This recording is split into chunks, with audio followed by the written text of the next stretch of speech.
नमस्कार दोस्तों अब इंडिया का जो हायर एजुकेशन सिस्टम है वो पूरी तरह से बदलने वाला है क्योंकि यूनियन गवर्नमेंट ने विकसित भारत शिक्षा अधिष्ठान बिल 2025 को प्रपोज किया है। दोस्तों सेंट्रल गवर्नमेंट के अकॉर्डिंग जो इस बिल का मेन एम है ये हायर एजुकेशन के रेगुलेटरी फ्रेमवर्क को कम्प्लीटली रिस्ट्रक्चर करना है और नेशनल एजुकेशन पॉलिसी 2020 के जो विजन है उसको ग्राउंड लेवल पर इम्प्लीमेंट करना है। दोस्तों इसके लागू होने के बाद जो हमारा एग्जिस्टिंग सिस्टम है वो बिल्कुल ही चेंज हो जाएगा और एक नया सिस्टम बनेगा कॉल्ड विकसित भारत शिक्षा अधिष्ठान। इस वीडियो में मैं इसे पूरा एक्सप्लेन करने वाला हूँ कि आखिर ये जो नया बिल प्रपोज किया गया है विकसित भारत शिक्षा अधिष्ठान ये जो एग्जिस्टिंग सिस्टम है उसको कैसे चेंज करेगा। दूसरा कि आखिर ये विकसित भारत शिक्षा अधिष्ठान क्या है, जो अब तक सिस्टम में चले आ रहे थे जैसे यूजीसी हो गया, एआईसीटीई हो गया और एनसीटीई, इन तीनों का क्या होगा, ग्रांट्स का सिस्टम कैसे बदलेगा और ये बिल किन इंस्टीट्यूशंस पर लागू होगा और कौन से प्रोग्राम्स इससे एग्जेम्प्ट रहेंगे। साथ ही हम जानेंगे फॉरेन यूनिवर्सिटी का जो रोल है वो क्या होगा और इसको लेकर जो गवर्नमेंट का विजन है वो आखिर क्या है, आखिर गवर्नमेंट कहना क्या चाहती है, करना क्या चाहती है और इसके ओवरऑल इम्पैक्ट के बारे में भी। तो इसको शुरू करते हैं, पर उससे पहले मैं आपको ये बता दूं कि ये जितना भी पीपीटी हमने तैयार किया है इसका पीडीएफ आपको हमारे टेलीग्राम चैनल में मिल जाएगा। टेलीग्राम चैनल है इसी के नाम से, जो कि भारत अफेयर्स के नाम से, जो कि हमारे यूट्यूब चैनल का भी नाम है। उसको जाइए, ज्वाइन करिए, वहां आपको इसकी पीपीटी मिलेगी, साथ ही और भी पीडीएफ फाइल्स मिलेंगी करंट अफेयर से रिलेटेड, जिससे कि आप अपनी तैयारी को और भी बढ़िया से कर सकें। चलिए शुरू करते हैं। तो सबसे पहले हम ये जानते हैं कि आखिर ये जो एग्जिस्टिंग सिस्टम था इसमें प्रॉब्लम क्या थी जिसकी वजह से इसे चेंज करना पड़ रहा है। तो दोस्तों अभी तक भारत में हायर एजुकेशन को रेगुलेट करने के लिए मल्टीपल बॉडीज का सिस्टम था जिसके 3 पार्ट थे, पहला यूजीसी, फिर एआईसीटीई, फिर एनसीटीई। तो सबसे पहले जान लेते हैं यूजीसी के बारे में। तो दोस्तों ये यूजीसी है, यूनिवर्सिटी ग्रांट्स कमीशन, इसका जो मेन काम होता है ये यूनिवर्सिटीज और हायर एजुकेशन इंस्टीट्यूशन को रिकॉग्निशन देती है। दूसरा हो गया सेंट्रल और स्टेट यूनिवर्सिटीज को फंडिंग यानी ग्रांट्स प्रोवाइड करती है। साथ ही हायर एजुकेशन में क्वालिटी मेंटेन और इम्प्रूव करने का काम करती है और यूनिवर्सिटीज के लिए रूल्स, रेगुलेशंस और स्टैंडर्ड्स तय करना भी इसका काम है। साथ ही फेक यूनिवर्सिटीज पर निगरानी और एक्शन लेना भी, और टीचर्स के लिए क्वालिफिकेशन और पे स्टैंडर्ड्स डिसाइड करना भी इसका प्रमुख कार्य में से एक है।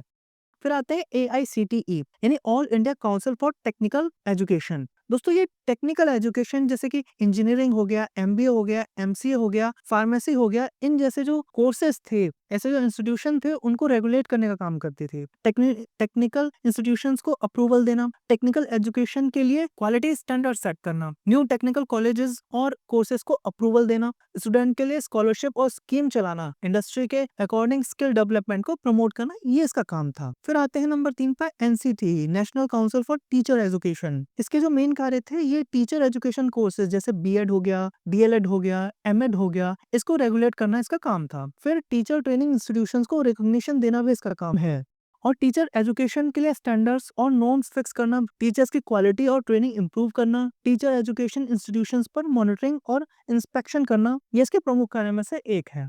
तो दोस्तों इसमें प्रॉब्लम्स कहाँ थी जिसकी वजह से इसको चेंज करना पड़ गया। तो सबसे पहले तो इसकी सबसे बड़ी प्रॉब्लम थी ओवरलैपिंग पावर्स, मतलब इसके लिए तीनों अलग अलग बॉडीज थी बट इनके जो काम जो थे वो सिमिलर थे, जिस वजह से कंफ्यूजन और कॉन्फ्लिक्ट होता था। सेकंड आता है टू मच ब्यूरोक्रेसी, यानी ज्यादा रूल्स, पेपर वर्क और अप्रूवल की वजह से डिसीजन मेकिंग स्लो और कॉम्प्लेक्स हो जाती है। ऊपर से अप्रूवल बेस्ड सिस्टम है इसका, मतलब इंस्टीट्यूशंस को हर छोटी बात के लिए परमिशन लेना पड़ता है, जिससे इनोवेशन और फ्लेक्सिबिलिटी कम हो जाती है। और इनमें लैक ऑफ कोऑर्डिनेशन भी था, रेगुलेटरी बॉडीज के बीच प्रॉपर कोऑर्डिनेशन नहीं होता है, जिससे पॉलिसीज और इम्प्लीमेंटेशन इनफेक्टिव हो जाते हैं। इसी को सॉल्व करने के लिए गवर्नमेंट ने एक सिंगल अम्ब्रेला फ्रेमवर्क प्रपोज किया है कॉल्ड विकसित भारत शिक्षा अधिष्ठान। तो दोस्तों आखिर विकसित भारत शिक्षा अधिष्ठान है क्या। तो दोस्तों ये जो बिल है, इस बिल के अंदर एक नया एपेक्स बॉडी बनेगा।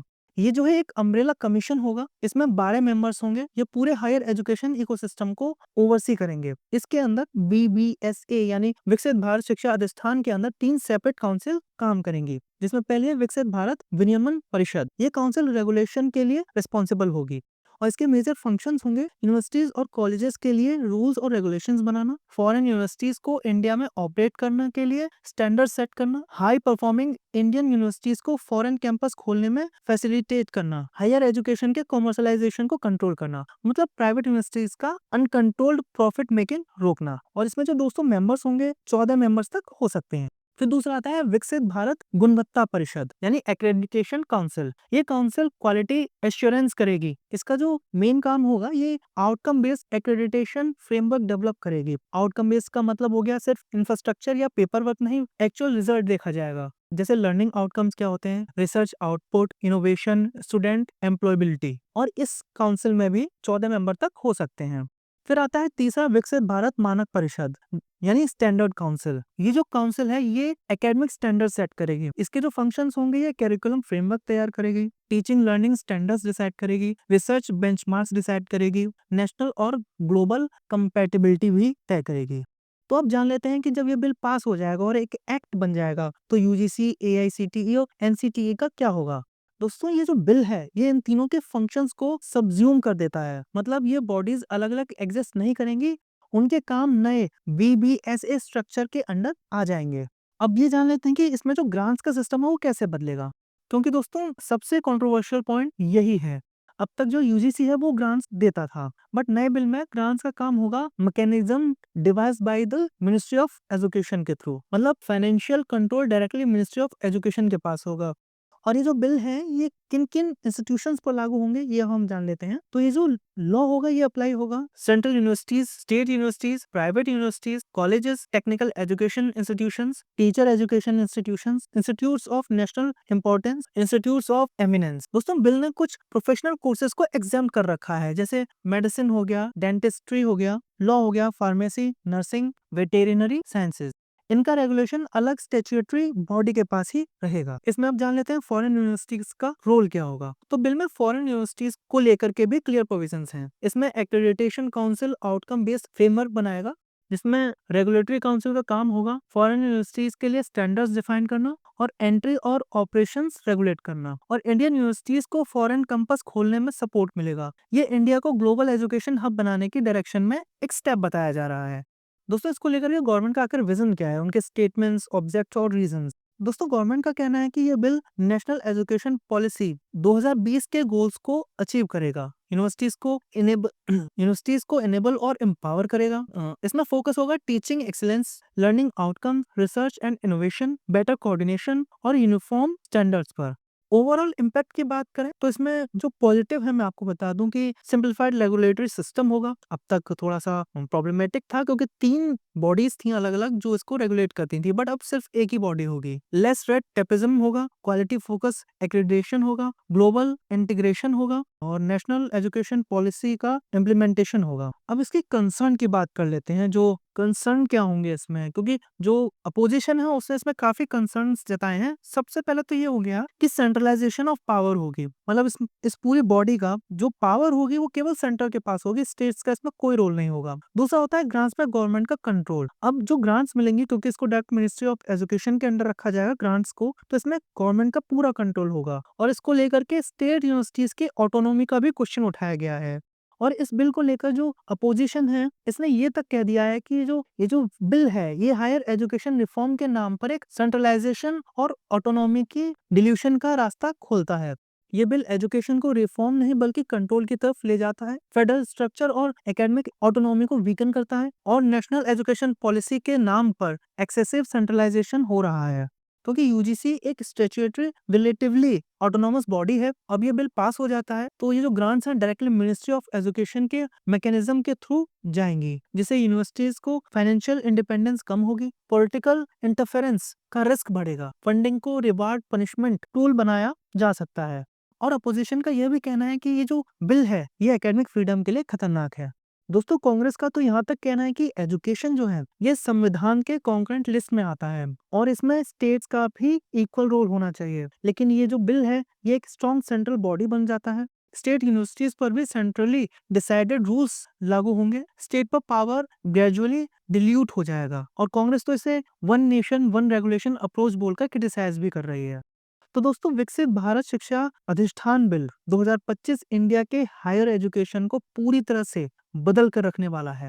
इस बिल का कोर ऑब्जेक्टिव है नेशनल एजुकेशन पॉलिसी 2020 के विजन को लीगली इम्प्लीमेंट करना और डेकेड्स से चल रही fragmented approval based regulatory structure को रिप्लेस करना। और गवर्नमेंट के मुताबिक तो यूजीसी, एआईसीटीई और एनसीटीई जैसे मल्टीपल रेगुलेशंस की जगह सिंगल स्ट्रीमलाइन फ्रेमवर्क आएगा। रेगुलेशन, एक्रेडिटेशन और स्टैंडर्ड्स को अलग अलग कॉन्सेप्ट में डिवाइड करके रोल क्लैरिटी होगी। आउटकम बेस्ड एक्रेडिटेशन की से क्वालिटी, रिसर्च और इनोवेशन को बूस्ट मिलेगा। फॉरेन यूनिवर्सिटीज और ग्लोबल कैंपस के थ्रू इंडिया को ग्लोबल एजुकेशन हब बनाया जाएगा।